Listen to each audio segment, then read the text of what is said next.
अब देखो बच्चों, अब हम आ जाते हैं न्यूक्लियोफिलिक सब्स्टिट्यूशन रिएक्शंस के नेक्स्ट टाइप पर, और ये है bimolecular nucleophilic substitution SN2 द्विअणु नाभिक स्नेही प्रतिस्थापन।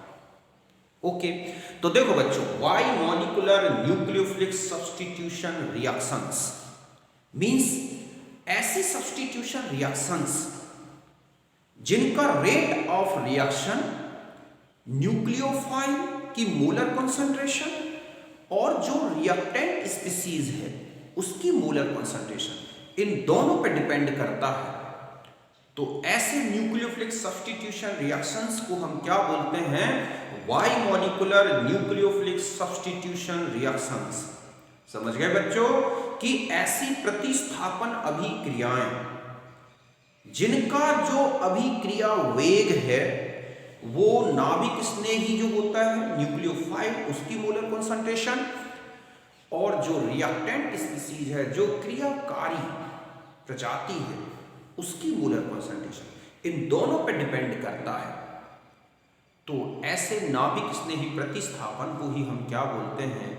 वाई मॉलिक्यूलर न्यूक्लियोफिलिक सब्स्टिट्यूशन द्विअणुक नाभिक स्नेही प्रतिस्थापन। ओके, यही मैंने लिखा है कि the substitution reactions whose rate depend on the concentration of reactant and nucleophile and proceeds with the formation of transition state। Okay, ये जो रिएक्शंस होंगे बच्चों वाई मॉलिक्यूलर न्यूक्लियोफिलिक सब्स्टिट्यूशंस, इनकी जो इंटरमीडिएट स्टेट आएगी वो है ट्रांजिशन स्टेट।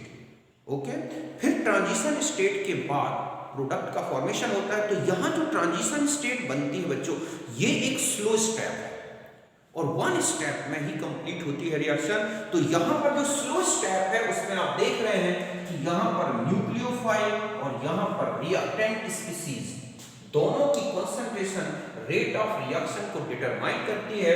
तो यहां पर हम बोलेंगे कि जो मॉलिक्यूलरिटी है रिएक्शन वो 2 है और ऑर्डर भी क्या है रिएक्शन का 2 है। ये बनी ट्रांजिशन स्टेट जिसमें हम देख रहे हैं न्यूक्लियोफाइल और लिविंग ग्रुप दोनों इस कार्बन से अटैच है। फिर इसके बाद ये फास्ट हुआ और एक प्रोडक्ट बना और लिविंग ग्रुप बाहर हो गया। तो ऐसी रिएक्शंस को हम बोलते हैं वाई मॉलिक्यूलर न्यूक्लियोफिलिक सब्स्टिट्यूशन। समझ गए बच्चों कि वह प्रतिस्थापन अभिक्रिया जिसका वेग अभिकारक और नाभिक स्नेही दोनों की सांद्रताओं पर निर्भर करता है तथा संक्रमण अवस्था निर्माण के साथ चलती है, तो उनको बोलते हैं SN2। ओके, जैसे हमने ये समझा कि ये है न्यूक्लियोफाइल, ये है रिएक्टेंट स्पीसीज, दोनों के बीच में कोलिजन हुआ एक, ठीक है, ट्रांजिशन स्टेट बनी, फिर इसके बाद प्रोडक्ट का फॉर्मेशन। तो यहाँ पर ट्रांजिशन स्टेट का फॉर्मेशन एक स्लो स्टेप है, मंद पद है। तो यहाँ पर जो रेट ऑफ रिएक्शन का जो रेट का इक्वेशन बना वो है K न्यूक्लियोफाइल की मोलर कॉन्सेंट्रेशन और रिएक्टेंट की मोलर कॉन्सेंट्रेशन। तो यहाँ पर जो मॉलिक्यूलरिटी है वो भी 2 है और ऑर्डर भी क्या है बच्चों रिएक्शन का 2 है। ओके, तो यहाँ पर नोट करें।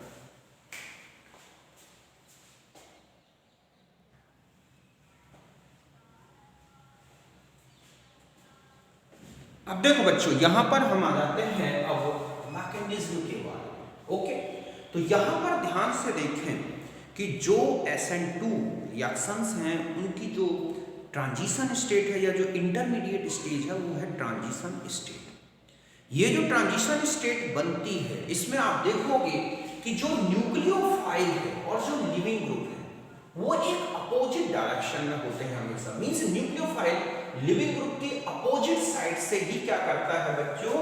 अटैक करता है। और वो भी किस में मैं बता दूं कि ये जो एंटी बॉन्डिंग ऑर्बिटल है कार्बन की, ओके, ये जो ऑर्बिटल है वो क्या है? एंटी बॉन्डिंग एवन, इस पर अटैक करता है।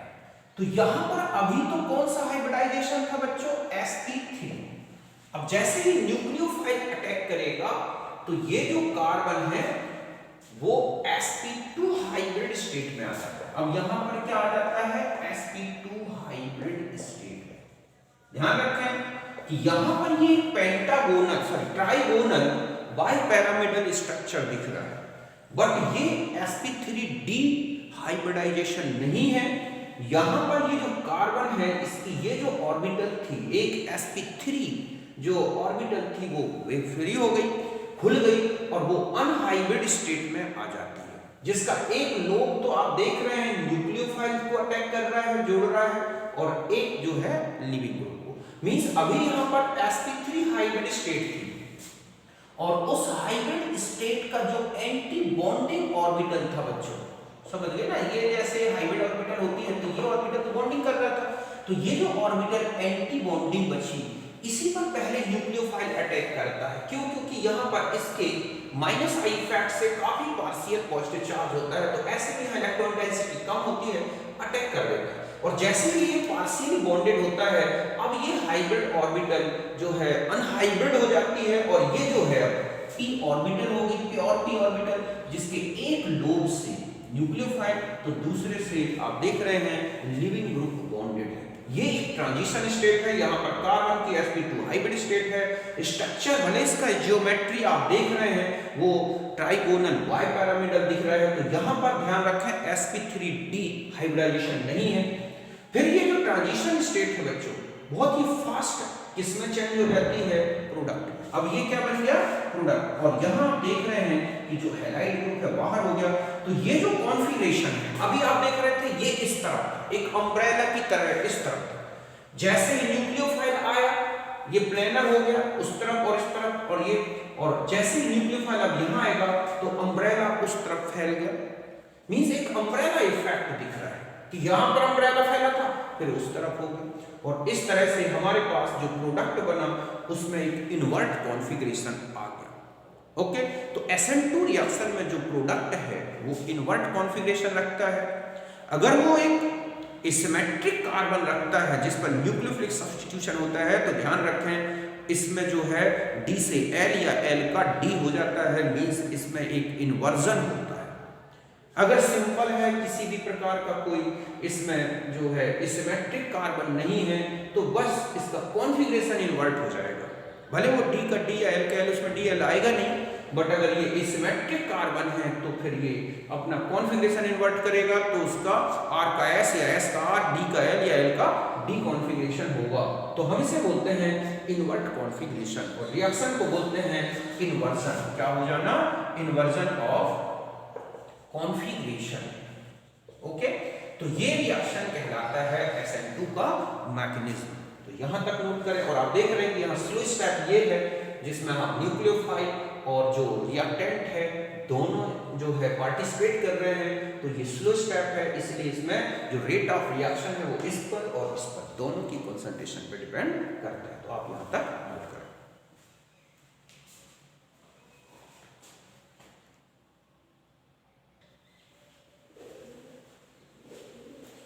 अब देखो बच्चों, अब हम आ जाते हैं इसके एक एनर्जी प्रोफाइल डायग्राम में, और उसमें हम देखते हैं कि रिएक्शन कितने स्टेप में कंप्लीट होती है। तो आप देखोगे इसके एनर्जी प्रोफाइल डायग्राम में कि हम यहाँ पर लेते हैं प्रोग्रेस ऑफ रिएक्शन, और यहाँ पर हम लेंगे एनर्जी। ओके, तो यहाँ पर आप देखोगे कि ये था हमारे पास CH3 सपोज और X, और ये है न्यूक्लियोफाइल। ओके, दोनों में इंटरेक्शन हुआ, एनर्जी इंक्रीज हुई और एक ट्रांजिशन स्टेट में आ गए।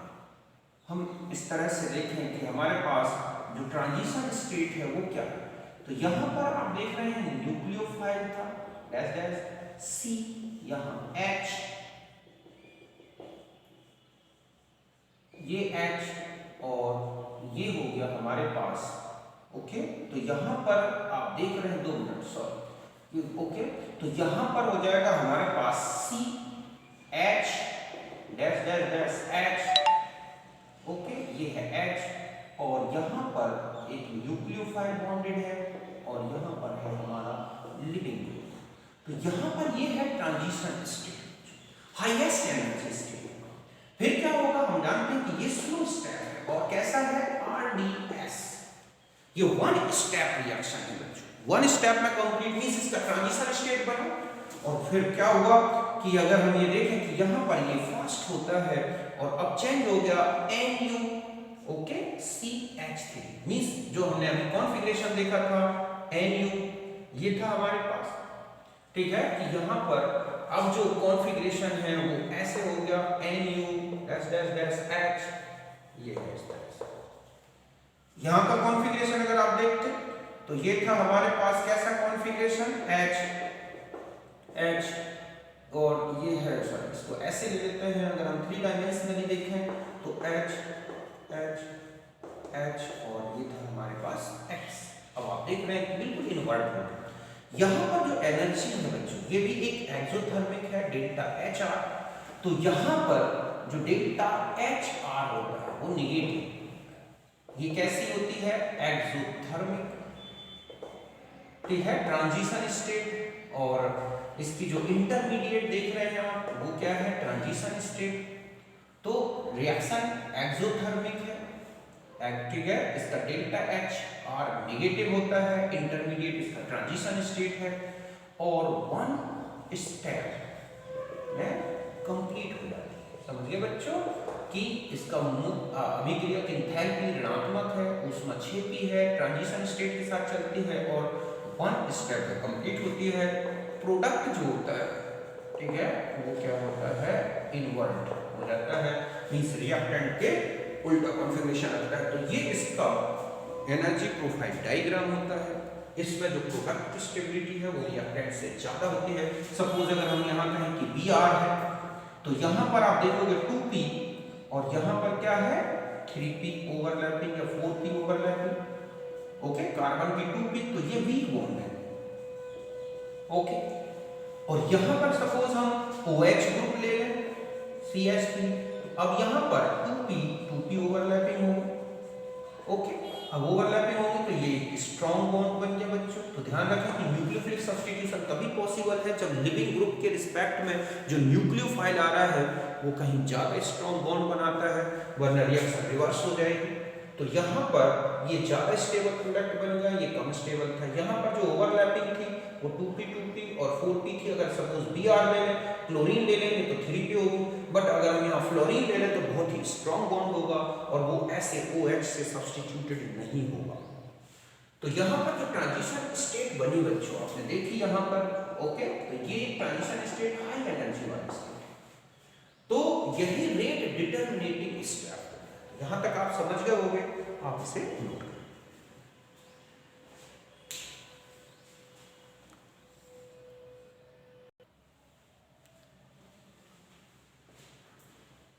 अब देखो बच्चों, अब हम आ जाते हैं कुछ इंपॉर्टेंट कैरेक्टरिस्टिक्स के बारे में SN2 रिएक्शन से जो रिलेटेड है, जिनके बेस पर आप डिटरमाइन कर सकते हैं कि ये SN1 है या SN2 है, ओके।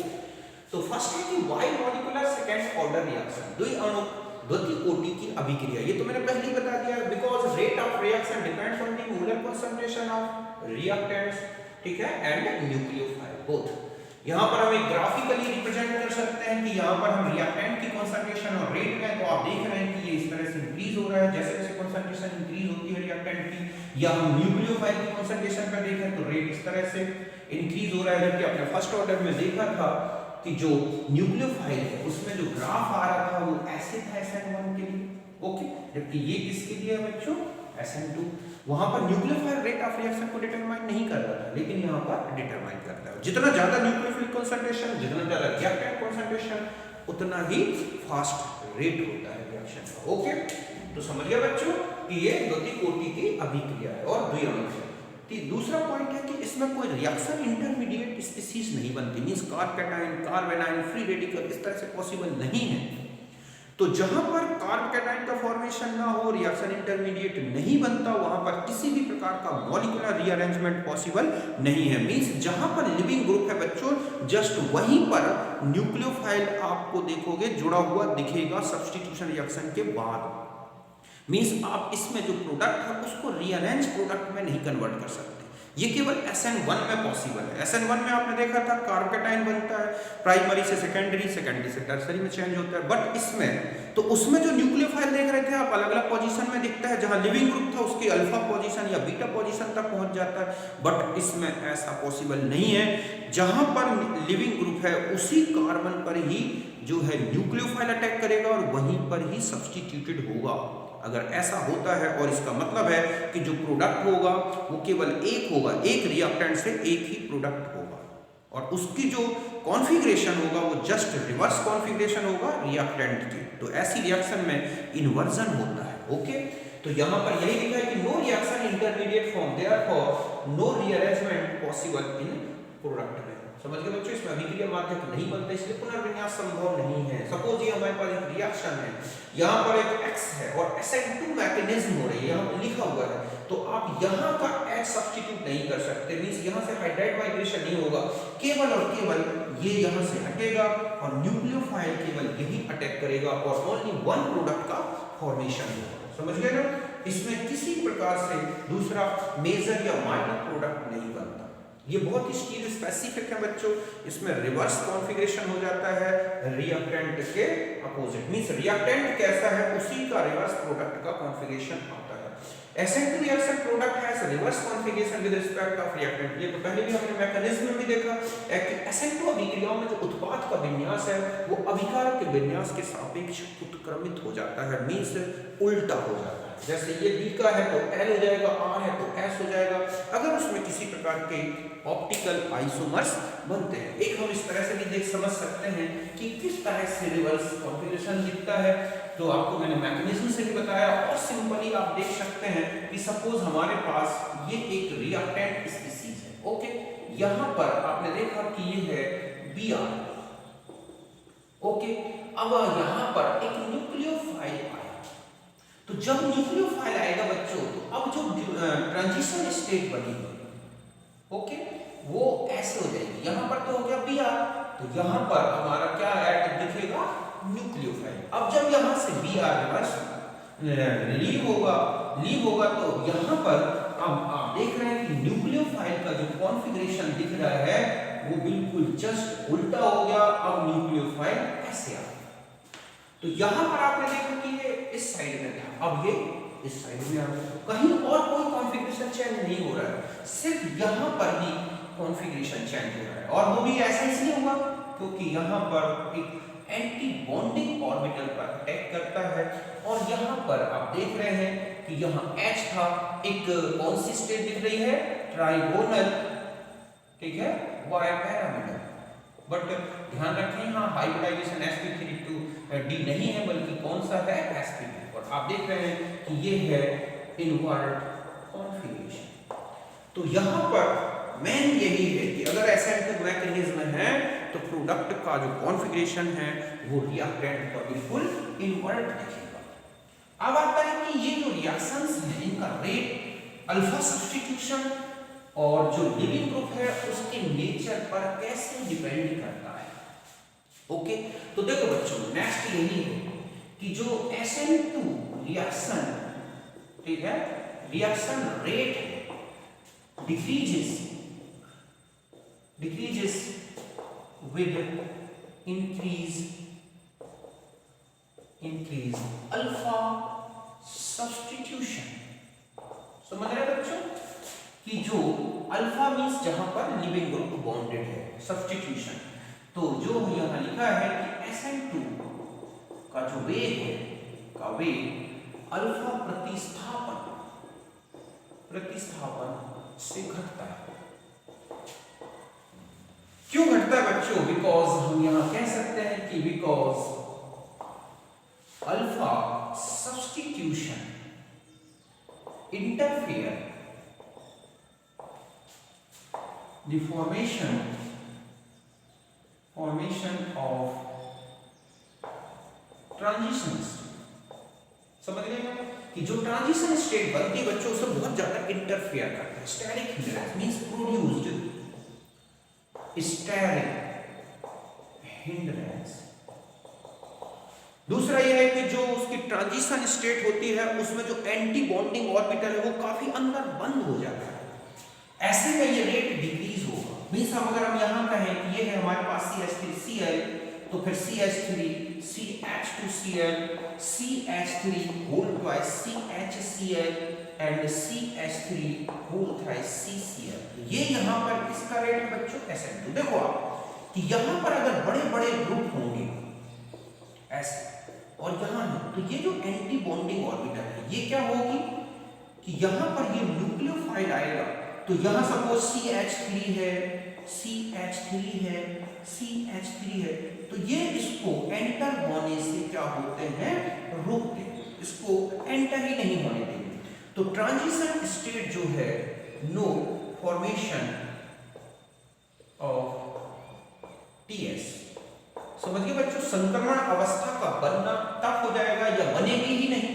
तो जब बनेगी नहीं तो आप देखें कि इसमें क्या हो जाएगा, वेरी स्लो रेट होगा, अगर चलेगी भी तो बहुत ही स्लो रेट से होगी, कैसे भी घुस जाए, मान लो यहाँ पर अंदर आ भी जाए तो यहाँ तक पहुंचना बहुत ही टफ होगा इसको।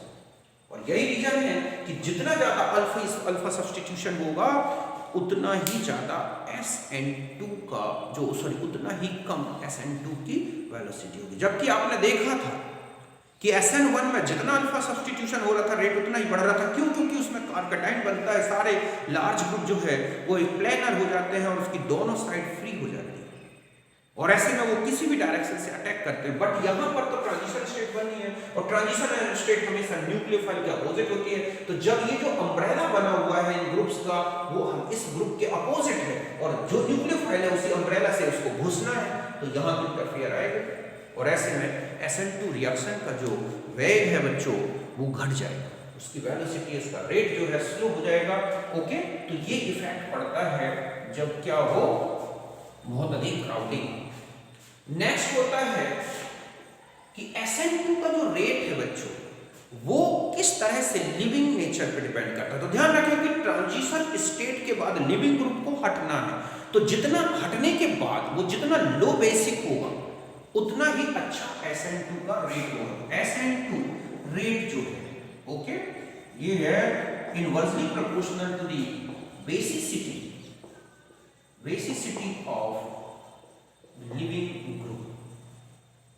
समझ गए ना बच्चों कि हम यहां पर जो SN2 का रेट है वो बेसिसिटी ऑफ लिविंग ग्रुप के इनवर्सली प्रोपोर्शनल है। मींस जितना कम बेसिक ग्रुप होगा उतना अच्छा वो क्या होगा, सब्स्टिट्यूट होगा। ट्रांजिशन स्टेट के बाद वो उतना ही ज्यादा फास्ट हटेगा। मींस हम यहां कहें कि ये है हमारे ClF, इससे कहीं ज्यादा फास्ट होगी CH2Cl के साथ, और हम ले जाएं CH2Br के साथ और आगे बढ़े तो CH2I के साथ। ये कौन सा रेट होगा बच्चों, SN2 का रेट होगा। क्यों? क्योंकि जितना कम बेसिक, ये जितना कम बेसिक उतने जल्दी हटेगा। ओके, तो यहां पर बेसिसिटी अगर आपको पता है तो आप बहुत इजी वही बता सकते हैं कि SN2 का रेट क्या होगा। जैसे आप देखोगे एसिड डेरिवेटिव्स, उन एसिड डेरिवेटिव्स में जब हाइड्रोलिसिस होती है या न्यूक्लियोफिलिक सब्स्टिट्यूशन होता है तो हम उसमें SN2 मैकेनिज्म शो करते हैं। तो वहां पर किसके लिए फास्ट होगा, एनहाइड्राइड के लिए या एस्टर के लिए या एसिड के लिए या हम अमाइड के लिए, एसिड हैलाइड, किसके लिए रेट फास्ट होगा। तो हमें क्या करना होगा कि जो एसिड हैलाइड्स हैं या जो एसिड डेरिवेटिव्स हैं जो लिविंग ग्रुप है उनकी हम बेसिसिटी का ऑर्डर डिटरमाइन कर लें। तो बेसिसिटी जितनी कम उसका करस्पॉन्डिंग एसिड डेरिवेटिव उतना ज्यादा रिएक्टिव होगा SN2 सब्स्टिट्यूशन के रिस्पेक्ट में। ओके, मैं अभी आपको बताता हूं, पहले आप इसे नोट करें।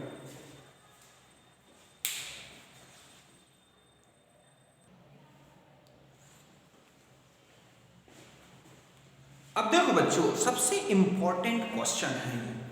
आप देखोगे जो एसिड डेरिवेटिव्स, अब जब आओगे acid anhydride, amide, acid halide, asters, इनका मान लो हाइड्रोलिसिस का रेट पूछा जाए या इनमें कोई भी न्यूक्लियोफिलिक सब्स्टिट्यूशन रिएक्शन होती है तो वहां पर इनका रेट क्या होगा। ओके, देखो इनमें कैसे न्यूक्लियोफिलिक सब्स्टिट्यूशन होता है बच्चों कि ये ग्रुप हट रहा है, ओके, पूरा का पूरा, और न्यूक्लियोफाइल अटैक करता है इस कार्बोनिल कार्बन पर।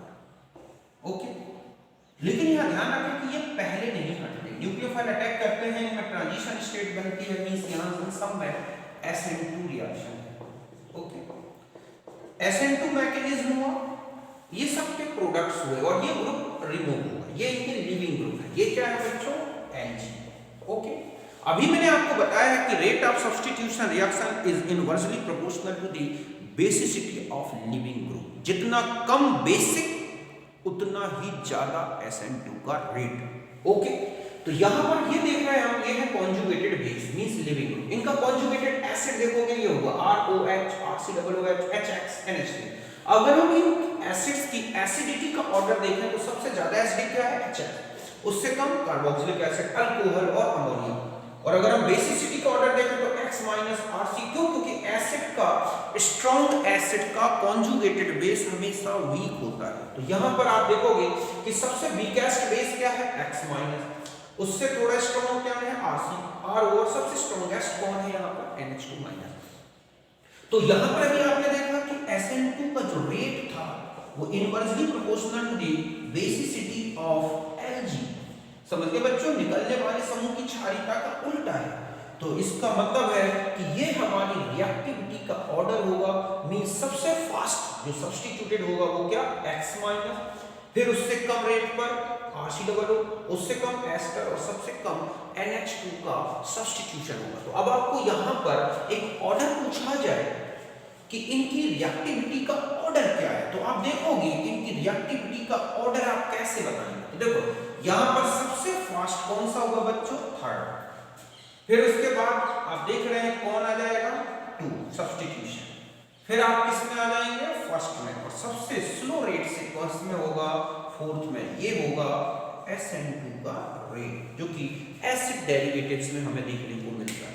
तो आप क्या करें, कोई भी रिएक्टेंट आपको दे रखे हैं और उनका न्यूक्लियोफिलिक सब्स्टिट्यूशन का रेट देखना, चाहे SN1 हो बच्चों, चाहे SN2। ध्यान रखें दोनों का रेट जो लिविंग ग्रुप है उसकी बेसिसिटी के इनवर्सली प्रोपोर्शनल है। तो आप जो ग्रुप हट रहे हैं उन ग्रुप्स को आप हटा दें और उनकी कॉन्जुगेटेड एसिड्स बना लें और उनका ऑर्डर देख लें, उसका जस्ट उल्टा कर दें बेसिसिटी ऑर्डर।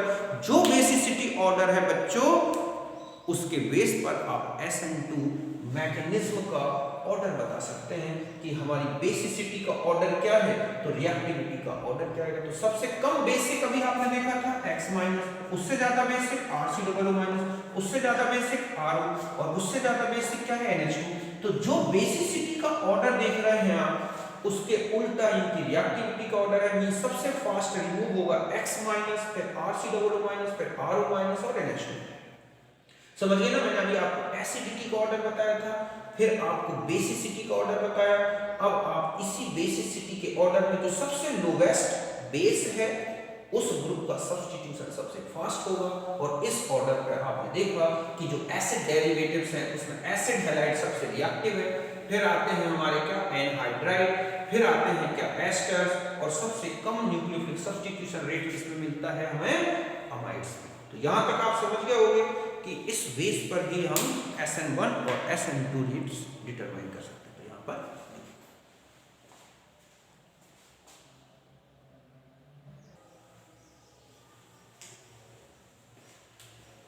अब देखो बच्चों, नेक्स्ट आते हैं कि न्यूक्लियोफाइल का क्या इफेक्ट पड़ता है। तो ध्यान रखें कि strong nucleophile favour the SN2 reaction.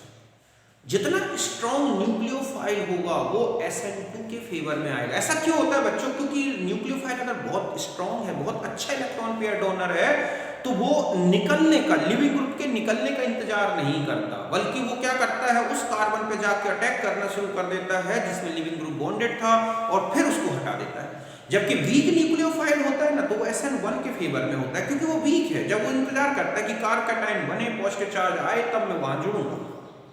Okay, तो यही फैक्ट पड़ता है कि strong nucleophile favour the SN2 reaction. प्रबल नाभिक इसलिए SN2 के पक्ष में होता है। देखो यहां पर जैसे ये है इथाइल मिथाइल अल्कोहल, एक वीक न्यूक्लियोफाइल, क्योंकि यहां पर अभी H जुड़ा है, तो यहां पर SN1 मैकेनिज्म होती है। और SN1 मैकेनिज्म का मतलब ये हुआ कि यहां पर एक मॉलिक्यूलर रीअरेंजमेंट पॉसिबल है।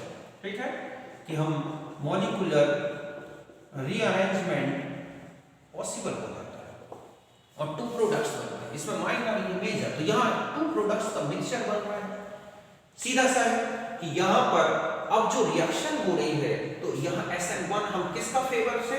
इन प्रोडक्ट एनालिसिस से बता सकते हैं। अब यहाँ पर आपने स्ट्रॉन्ग न्यूक्लियोफाइल यूज किया, ये बहुत ही स्ट्रॉन्ग है, तो यहाँ पर SN2 मैकेनिज्म होगी और एक ही प्रोडक्ट बनेगा। क्यों? क्योंकि अभी आपने देखा है कि इसमें कोई मॉलिक्यूलर रीअरेंजमेंट पॉसिबल नहीं होता। ओके, कि इनमें जब मॉलिक्यूलर रीअरेंजमेंट नहीं होगा तो ध्यान रखें किसी भी प्रकार का और कोई प्रोडक्ट नहीं बनेगा, केवल न्यूक्लियोफाइल वही अटैक करेगा जहां पर लिविंग ग्रुप था और एक ही प्रोडक्ट होगा। तो न्यूक्लियोफाइल का नेचर भी SN1 और SN2, तो जितना ज्यादा ध्यान रखें न्यूक्लियोफिलिसिटी जितनी ज्यादा होती जाएगी उतना ही ज्यादा SN2 का रेट होगा। बच्चों यहां पर ध्यान रखना है कि SN2 का जो रेट है वो न्यूक्लियोफिलिसिटी के डायरेक्टली प्रोपोर्शनल है। न्यूक्लियोफिलिसिटी ज्यादा तो जो लोन पेयर डोनर ग्रुप है वो ज्यादा अटैक करेगा और SN रेट को इंक्रीज करेगा। तो आप इसे नोट करें।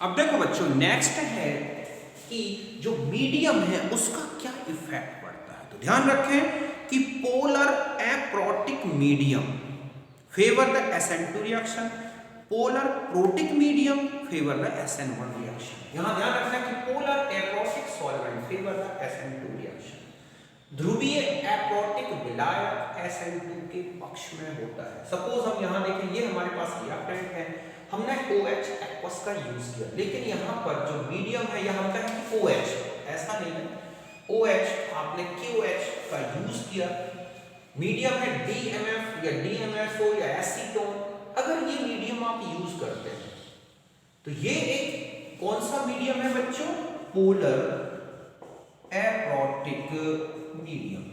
ओके, तो आपने पोलर एप्रोटिक मीडियम में KOH को डिसॉल्व किया तो यहां पर ये एक क्या हो जाएगा कि जो इस मीडियम में है वो रिएक्शन को SN2 के फेवर में रखेगा, मींस ये हो जाएगा ऐसा, मींस इसमें किसी भी प्रकार से CX का ब्रेकिंग नहीं होगी एकदम इमीडिएट, क्यों, क्योंकि ये पोलर तो है बट एप्रोटिक, वो X को स्टेबल नहीं बना पाती। ऐसे में न्यूक्लियोफाइल केवल इस कार्बन पर अटैक करेगा तब X हटेगा, क्योंकि ये जो मीडियम है बच्चों वो X को इजीली हटने नहीं देता, या हटता है तो उस X को सॉल्वेटेड नहीं कर पाता, सॉल्वेटेड नहीं होगा तो ऐसे में फिर वो रिवर्स हो जाएगी। तो यहां पर केवल और केवल कौन सी रिएक्शन पॉसिबल होती है, SN2। ओके, अब हम आ जाते हैं कि अगर हम एक्वस मीडियम का यूज करें, OH को एक्वस मीडियम में लें तो वहां SN1 होगा। तो आपने देखा कि जहां X था केवल वहीं पर न्यूक्लियोफाइल अटैक हो रहा, कोई रीअरेंजमेंट पॉसिबल नहीं। लेकिन अगर हम इस मीडियम को SN1 रिएक्शन हो गई तो यहाँ मेजर और माइनर प्रोडक्ट्स बन जाएंगे, क्योंकि इनमें कार्बकैटायन बन जाएगा, एक्वस मीडियम में X हटेगा, सेकेंडरी से टर्शियरी कार्बकैटायन में रीअरेंजमेंट होगा और इस तरह से टू प्रोडक्ट्स पॉसिबल हो जाएंगे। तो ये आपने देखा कि मीडियम का भी इफेक्ट SN1 और SN2 को डिटरमाइन करता है। नेक्स्ट आते हैं कि स्मॉलर जो न्यूक्लियोफाइल है बच्चों, स्मॉल न्यूक्लियोफाइल या smaller nucleophile favour the SN2 reaction, जितना छोटा न्यूक्लियोफाइल होगा ना, ध्यान रखें वो उतना ही ज्यादा SN2 के फेवर में होगा। क्यों, क्योंकि न्यूक्लियोफाइल ट्रांजिशन स्टेट बनाता है, अगर अपने आप में ही वो बड़ा साइज का है, बल्कि साइज का है, तो ट्रांजिशन स्टेट बहुत ज्यादा एनर्जी वाली हो जाएगी और वो अनस्टेबल होगी। सो आप देख रहे हैं कि छोटा न्यूक्लियोफाइल SN2 के पक्ष में होता है। सपोज ये हमारे पास रिएक्टेंट है, हमने CH3O- मींस मेथॉक्साइड का यूज किया तो SN2 मैकेनिज्म होगी, एक ही प्रोडक्ट होगा। हमने टर्शियरी ब्यूटाऑक्साइड का यूज किया तो ये यहाँ पर SN1 मैकेनिज्म हो जाएगी और यहाँ पर टू प्रोडक्ट्स पॉसिबल हो जाएंगे। तो इस तरह से आप देख रहे हैं न्यूक्लियोफाइल भी क्या इफेक्ट डालता है SN1 और SN2 की मैकेनिज्म में।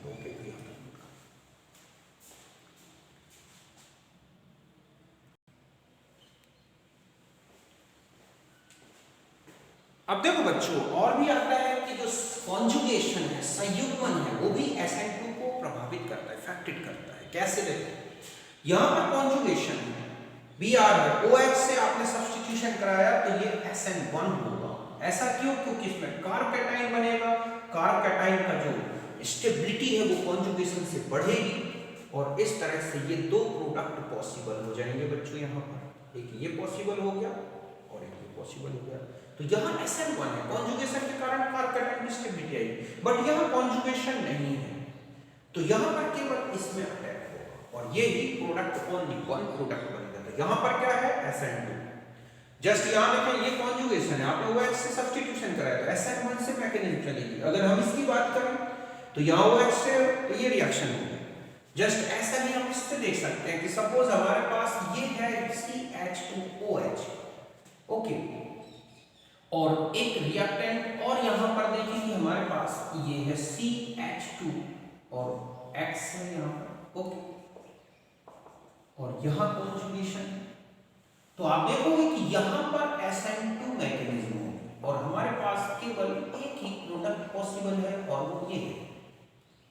इसमें क्या होगा बच्चों की यहां पर, तो यहां SN2 हुआ क्यों, क्योंकि कॉन्जुगेशन में नहीं आ रहा, लेकिन यहां पर क्या होगा बच्चों की एक इंटरमीडिएट ऐसा बना कार्बोकेटाइन, ओके, और ये इसमें चेंज हो जाएगा ऐसे।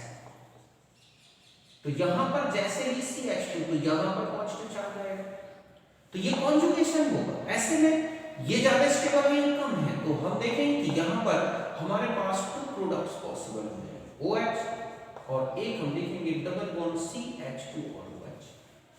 तो यहां कौन सा मैकेनिज्म हुआ है, SN1। तो ध्यान रखें कि SN1 होने से कार्बोकेटाइन बनता है। कार्बोकेटाइन में अगर रीअरेंजमेंट पॉसिबल है तो जितने रीअरेंजमेंट होंगे उतने प्रोडक्ट पॉसिबल है, बट SN1 में ऐसा पॉसिबल नहीं है। तो बहुत सारी ऐसी रिएक्शंस होंगी बच्चों जिनमें प्रोडक्ट एनालिसिस से हम बता सकते हैं कि वो SN1 शो कर रही है या SN2।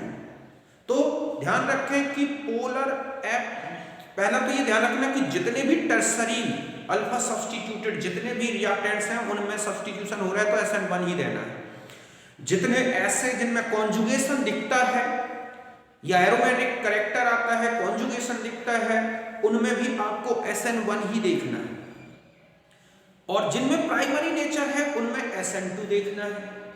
अब जो सेकेंडरी होते हैं ना बच्चों हैलाइड्स, उनमें डिपेंड करता है कि SN1 होगा या SN2। तो SN1 और SN2 जो है वो उनको मीडियम पे डिपेंड करता है कि वहां पर आपको मीडियम क्या है। ध्यान रखना कि जो टर्सरी, ठीक है, अल्फा, हम कहें कि जो टर्सरी अल्फा सब्स्टिट्यूटेड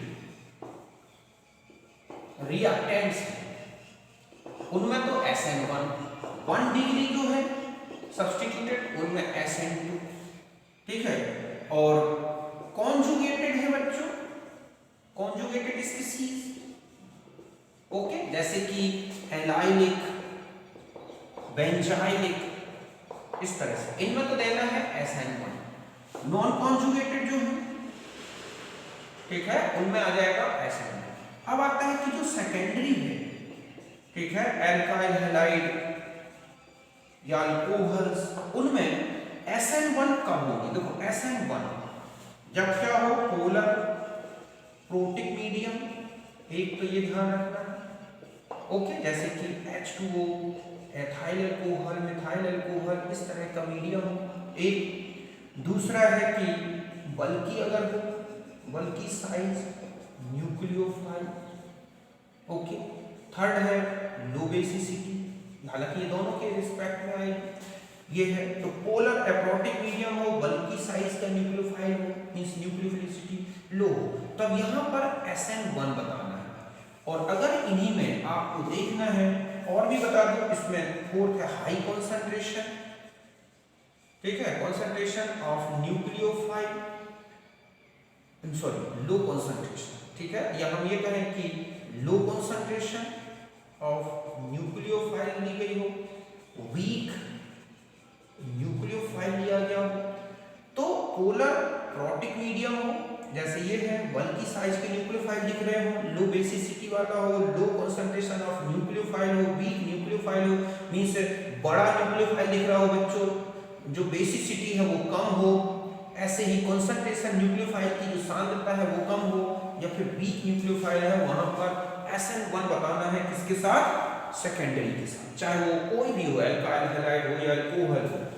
और एप्रोटिक पोलर मीडियम, ठीक है, नॉन पोलर मीडियम, ये भी ध्यान रखें, non polar, aprotic polar, non polar, strong nucleophile, nucleophile अगर ये आता है, ठीक है, और तो और स्मॉलर न्यूक्लियोफाइल, ओके। तो एप्रोटिक मीडियम हो, नॉन पोलर मीडियम हो, स्ट्रॉन्ग न्यूक्लियोफाइल हो, स्मॉलर न्यूक्लियोफाइल हो, हाई कॉन्सेंट्रेशन हो, ये है, ओके, कॉन्जुगेट, ठीक है। और इसमें एक चीज और बताई थी मैंने, ये तो समझ ही गए कि SN1 SN2 डायरेक्ट है, और ये इस तरह से। तो ये सब किसके फेवर में होते हैं बच्चों? SN2। वहां पर आपको SN2 मैकेनिज्म बतानी है। और मोर प्रोडक्ट्स हो टू, और ये भी है कि मोर प्रोडक्ट्स दिख रहे हैं इसमें ओनली वन प्रोडक्ट पॉसिबल है। तो SN2 में ओनली वन प्रोडक्ट होता है, जबकि उसमें मोर देन टू प्रोडक्ट्स होते हैं। टू प्रोडक्ट्स है, मोर देन टू प्रोडक्ट्स। इस बेस पर आपको सेकेंडरी जो रिएक्टेंट स्पीसीज है उसमें SN1 या SN2 की मैकेनिज्म बतानी है।